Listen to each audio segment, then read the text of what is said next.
Hey, if you're planning your first solo road trip and you are trying to avoid making a lot of common mistakes, or you're just wondering what you're missing, you are not alone. I have made just about all the mistakes a solo road tripper can make at one point or another. Mostly because it's so easy to overlook things that you just don't know until you're out on the road and then it's too late. It makes your trip end up feeling a lot harder than it needs to be. Hey, I'm Bing from Wonder Bing Travel, and Lexi, my golden, and I have been on the road a lot these past few years, and I have messed up a ton, and I don't want that for you. So today I'm going to share with you 6 mistakes that many people make, mostly because they just haven't considered some of these things before they are out on the road. And I want you to leave your driveway brimming with confidence. I know you're busy, so let's get right to it. So this is something that honestly I did not give a lot of thought to initially, but all it takes is one trip down south to completely cure you of forgetting about the temperature. Now it's one of the first things I think about, how I can keep myself and Lexi the Golden comfortable on a road trip, whether that is heat or whether it is cold. Today I'm going to focus on heat because as most people tend to travel in the summertime, that feels like, especially for first-time travelers, the thing you're going to deal with the most. So I can't say enough good things about the Ogery brand of fans. I now have 2 of them, and I love them both a lot, and I use them for different things. I love these 2, so let me share them with you. Originally, I had what is called the F11. So cool. It has a tripod, so you can stand it on the ground in a campsite, in a warm hotel room, really any place that you feel like you're getting overheated. So this one is taller, of course, so it stands up by itself. It also comes off of the base if you want it to. That one's called the F21, by the way. This one is the F11. This is a newer model. This one does not have the base, so it just sits on a table or wherever you want it. Let me tell you a couple really fun things about both of them because the rest of the features are pretty similar. So simple push button for all the different speeds. You can set it for a timer so that it will go off. It also has its own lighting system built into it. It has these cool things at the bottom so you can hang it in your car, which I love. And I do that in the back seat for Lexi so that she has air. It oscillates too. Perfect for travel. So highly recommend the Ogery Fan. Also, they're super quiet and they have a very long battery life, and you just charge them here in the back. So no external batteries needed. The best.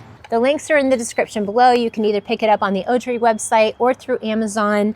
Also, you get 10% off if you use my link. So give it a try. I absolutely love it, and I just know you are going to feel the same way about it. So instead of just hoping that you're going to be comfortable, this way you know that you have some control over your environment. And a few other things that you can do as well. Just make sure as often as you can that you park in the shade. These are very obvious. And then the other one, which may sound silly, but you know what? Recently looking through a thread that someone had posted in a solo Facebook group, almost every single person, myself included, the very best advice was to head to the mountains, go someplace cooler when it's really hot out. Don't go to Alabama in the summertime. And ladies from Alabama, I'm sorry. I love Alabama. It's just not where I want to be in August. All right, we're moving into my car, which is obviously where I spend a lot of time on the road, to share with you about organization. And the second mistake is spending too much time investing in a perfect organizational system before you go. Now, ladies, look, I know a lot of us are organizers at heart, and I think in many cases that is a good thing, but it can also be our worst enemy. So am I telling you not to be organized? No, I am not. But over-organization or overthinking about it is such a time trap. A lot of us want to get everything set up perfectly ahead of time, but then here's the thing. You're not going to know the best way to access things, how quickly you need something, and what you actually need until you get out there and experience your first solo road trip. So my advice is to just focus on the basics. Find a few things that no doubt are going to help you stay organized. And then get out there, make the other little mistakes, and figure it out as you go. I'm going to share 2 things that have actually made a huge difference for me that will give you potentially some peace of mind as well if you're an organizer. And the first one is my front seat organizer. And it's right here. I'll share more about it in one sec. But I also want to make quick mention of my little drawers and my see-through buckets. So I'll show them to you here. As you can see, I have a 3-drawer and a 4-drawer. They both fit in my car, and they make things so much easier. Just having some individual spaces for things does honestly help a long way towards feeling more organized. The front seat organizer, as you can see here, so it's pretty nice size. It has pockets on both sides like this. Some are zippered, some are mesh, so you can see through. I keep all the little things in here. The greater purpose of this is to just anything that I might need to get my hands on while I'm driving or in a very quick stop. So it also has additional cup holders. It also has this big cavernous middle. There's not much in here right now, but this is where I keep my maps and my itineraries. This is also where I keep my laptop and any books that I might be reading. It has this really nice strap that slides through the seat belt holder so that it's not going to go flying. I also love that it has this lid. And the lid, when you turn it upside down, is kind of a tray, and I can just set it here, and it has sides so that things are not going to shift around as much. And then the other nice thing about it is that the lid zips on top or just sits on top. And once you do that, then you are able to just walk away and leave it in your car. Nobody can see in it.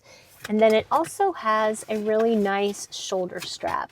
So when you get out of the car, if you want to take it in with you, then you can just sling it over your shoulder and take it in. So I'll put the link for this below if you're interested in checking it out. You can find a cleaner one on Amazon for sure than mine.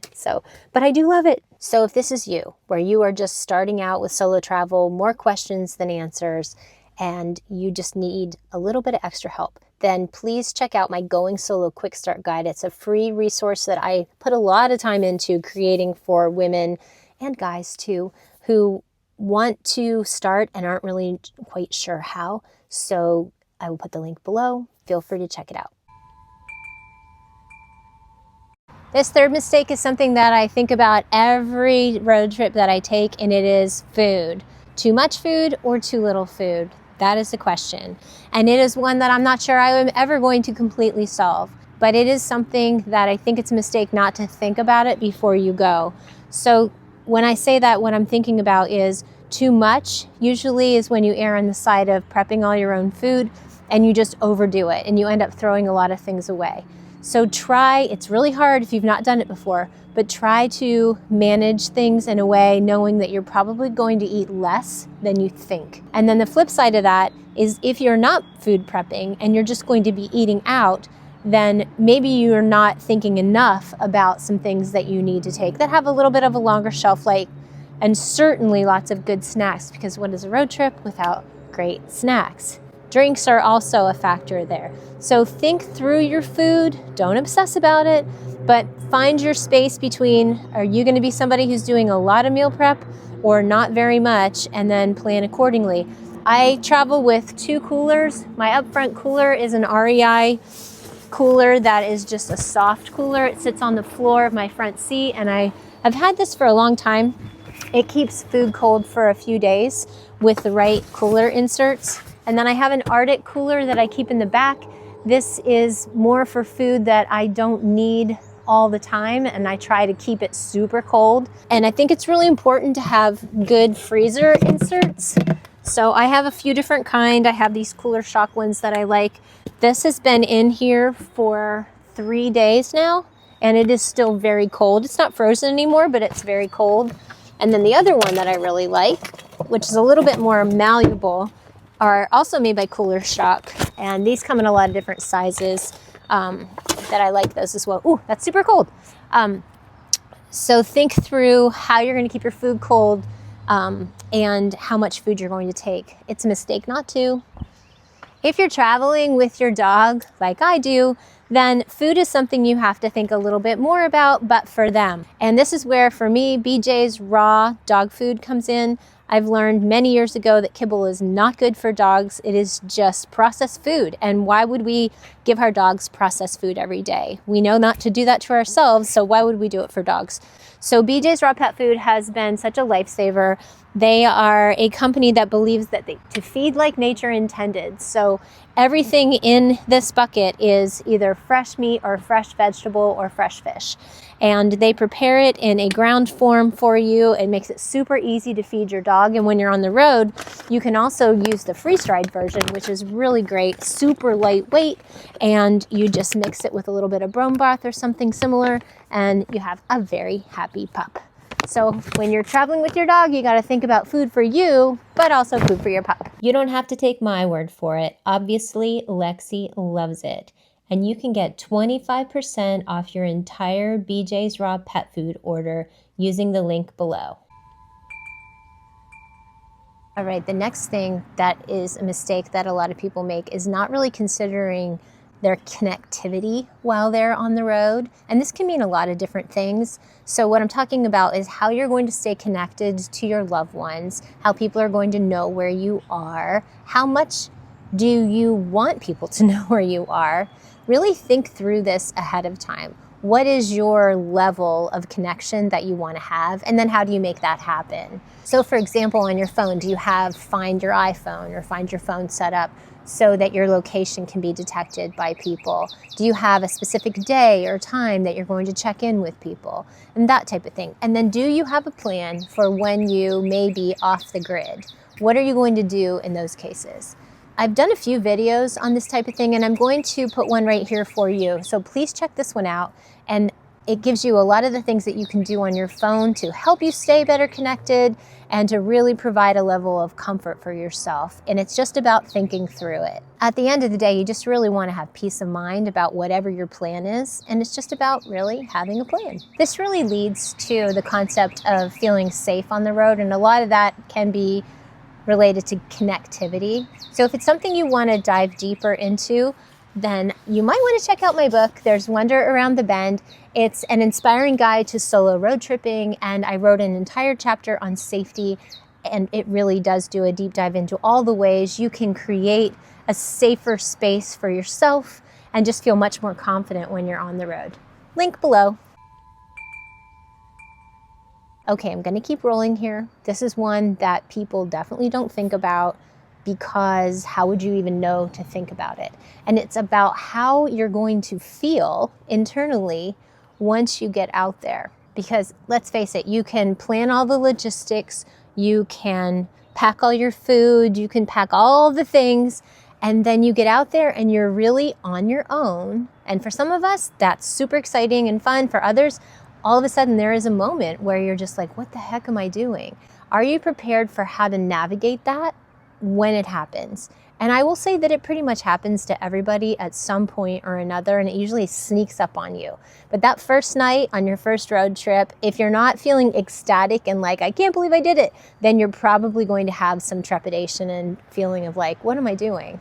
So you might second guess yourself, feel a little anxious, just feel a little out of place for a few minutes. And it may also just be that, honestly, that letdown feeling of like, I've worked for this for so long and I thought it was going to be immediately magical, and maybe it's not right away and it just feels a little But it doesn't mean that you've done anything wrong. And my advice is to just be aware that it can happen and then think about what are you going to do when that happens. So this actually happened to me last week, which is very unusual at this point, and I wasn't even all by myself. I was on a weekend away with a friend, and I had looked forward to this weekend. She and I had for so long, and we were in a beautiful place doing awesome things. And when I woke up the first morning, I thought, I just want to go home. What am I doing here? And I just felt super out of sorts. I don't know why, it just kind of hit me. But then after about half an hour, giving myself, honestly, for me, time to pray, time to just let go of some of my emotions and not let myself be ruled by my emotions, and instead think about what are we doing today? And here's the things I've been looking forward to for so long. And I was able to let go of the yuck, and then had the most fantastic day and the most fabulous weekend and everything. So don't let yourself spiral down into that. Let it have its moment and then move on. And then very much connected to everything I just said is the sixth mistake that we all can make. It is so easy to get so focused on all the logistics, and you pour so much into planning for your trip that it's just, in the end, you're trying for it to check so many boxes and for it to fulfill so many different things that it's overwhelming.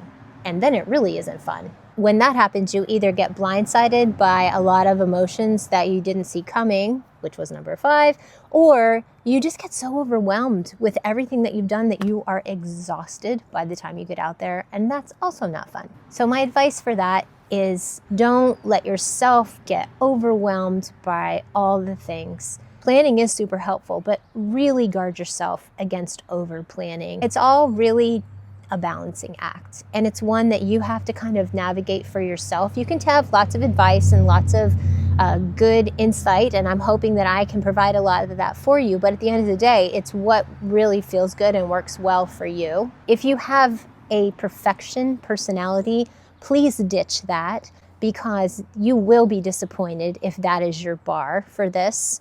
Just relax, and you are going to be able to enjoy and open your eyes and experience all the beauty and wonder that is out there for you. And you know what? You also are going to still make mistakes, but some of those mistakes are going to be some of the best memories that you will have on your solo travels. So if you are planning your first solo road trip, this video is going to really help with that planning personality part that we just talked about. So be sure to check that out. And then I'll leave an entire playlist for you as well, so that you can really work through things if you are a true planner. My mission is to equip and inspire women to seek freedom and wonder and grow confidently in their solo travel. And I hope that this helps you get from where you are to there. And Lexi and I hope to see you on the road.